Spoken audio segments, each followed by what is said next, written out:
Hey everybody, Mark Yagi here. Welcome to another weekly market update. I hope you are all doing well.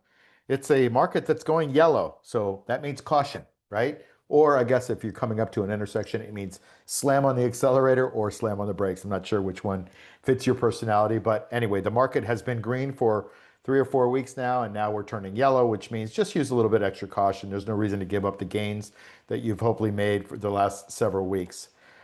Let's get into a couple things and I'll show you why we're yellow. So this was last week. Everything was green. Everything was great. But you can see things kind of flattening out. We had really nice increases all the way up until that. And this is what it looks like this week. We got a bunch of red. Momentum is shifting. Things are going down. And so we're going yellow. That doesn't mean that it's the end of the world. It just means the sellers are starting to become a little bit more in charge and maybe some profit taking is happening. So you got to just be careful. Here's the NASDAQ, and you're going to see a few gaps on these charts. I'm not going to go into all the gaps, but gaps get filled. That's my theory. You want to watch some videos that I have on YouTube about the gaps. Highly recommend it because I believe in the science of gap analysis. But these are several gaps and breakout spots on the chart. And you can see the NASDAQ went up, but it can't get to these all-time highs. So now it's rolling over and it wants to come back down and hit a support level or maybe even fill a gap or two on the way back down. Who knows what the president will tweet that brings the market up or down, but that's part of the game. We just never know what that's going to be. Here's the S&P 500, same kind of thing. It's kind of gone up. It's making a little upside down U or an N. And we're leaving a gap there, and we've got a gap that it wants to go fill. So I think they're going to get filled. A couple are going to get filled soon, and maybe some of these old ones will get filled, on the next big down run, which could be the next week or it could be next decade. I don't know. But I could just tell you gaps get filled on charts, and that's just the way I've noticed it. Dow Jones Industrial Average, you could see it went up to the 200-day moving average, couldn't hold it, and now it came back down. It wants to go test this 50. And who knows how much is left underneath it. But this is not a healthy, strong market right now. We're getting the indications that maybe it wants to go back down and test the bottom. I kind of doubt that it's going to do that for now, but we have to react to the market. I don't try to predict them. I try to react to them and kind of figure out, okay, based on probabilities, where do I think it's going? And that's why I do these every week, because number one, it helps me to talk through this. And number two, hopefully it helps you, because a lot of the things that we talk about on the charts actually end up coming true. So the probability that it's going to come and tag that 50-day moving average is pretty high, in my opinion. It's below the 200-day moving average, that black line here. And so it wants to go tag that 50. Now, the whole street uses the 50 and the 200-day moving average. So it's kind of a self-fulfilling prophecy that happens on Wall Street. All right. New York had a beautiful bounce off the 16,820, came all the way up to, look at this, almost to the penny, 20,000. Isn't that interesting? And then came back down, look at it, to the penny, like 200-day moving average. So will it stay in here in a consolidation? Will this red line go back up through the black line and make a golden cross? I don't know. We have to wait and see. Right now, it's bouncing off the 200. That's healthy, but it needs to have some strength and some volume to be able to stay up there. And that's a little harder to do when you got all this selling going on, which we have had. And now we've got a long weekend, by the way. We're closed on Monday, I think, for Memorial Day.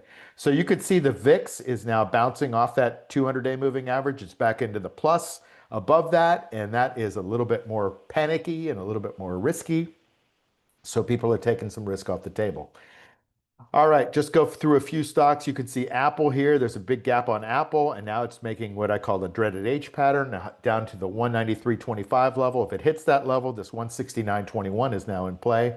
And so you're seeing a big consolidation in this level, but this is not a healthy chart on Apple. And if you heard what the president announced today, he said, hey, listen, Apple, you got to build your phones in the United States or you're going to have to pay tariffs just like everybody else.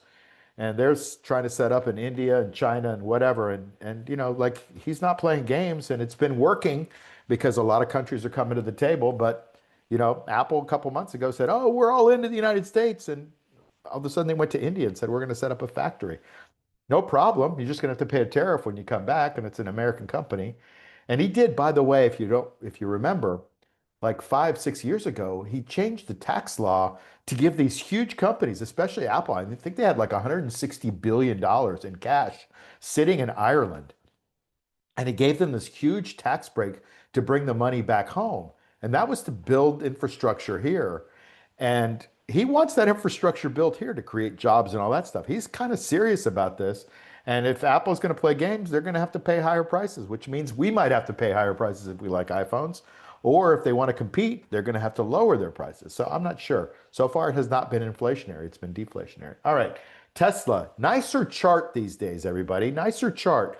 There's a gap there at about 305, and it's got a little consolidation going on. For today, when we have a lot of selling, they're not doing so bad. So, we're moving into this June announcement about the robo taxis. And so maybe that's why the stock is being able to hold up. But you can see it's built a beautiful relative strength off the bottom.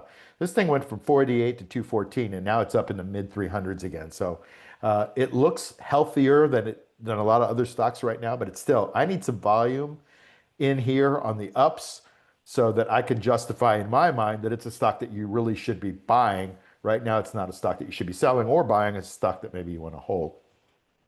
Nvidia got gaps all over the place, and it's had a really nice run, especially after last week where it went up crazy on some announcement. Now it's coming back to fill in some of the stuff that's on the chart here. But Nvidia looks actually pretty good these days. It's just going to be hashing around before it goes forward one way or the other. And it really is going to depend a lot on what the market does. The NASDAQ's been pretty strong, so Nvidia's been pretty strong too. Palantir, one of my favorites right now. I'm heavy in Palantir.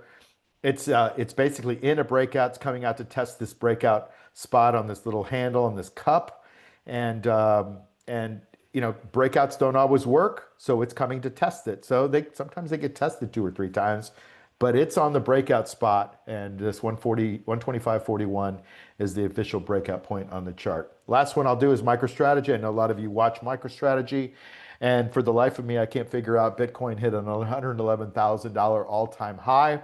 MicroStrategy was down 30 bucks. It's down 21 when I printed this chart. And for some reason it's going down, and I think it's just a lot of people taking profit. I don't think there's anything structural here, but what do I know? Hey, I'm just trying to read the charts. But there is a gap down today, and this has been a really fantastic chart just over the last several weeks, as you can see, and it's giving back a little bit of that as people start to take profit. So maybe Monday, Tuesday, we get a nice little bounce off this. Who knows? We'll see. MicroStrategy is, I think it's here to stay because they're so heavily involved in Bitcoin. If Bitcoin's around, MicroStrategy is probably going to end up owning about 5% of it. So we'll see what happens. Other than that, I hope you have a fantastic weekend. Lots of love, joy, and pleasure over the weekend. And maybe we'll come back at this thing and the market will turn around and turn green. But right now, just be cautious. Have a great weekend. I'll see you on next week's Market Pulse. Take care. Bye.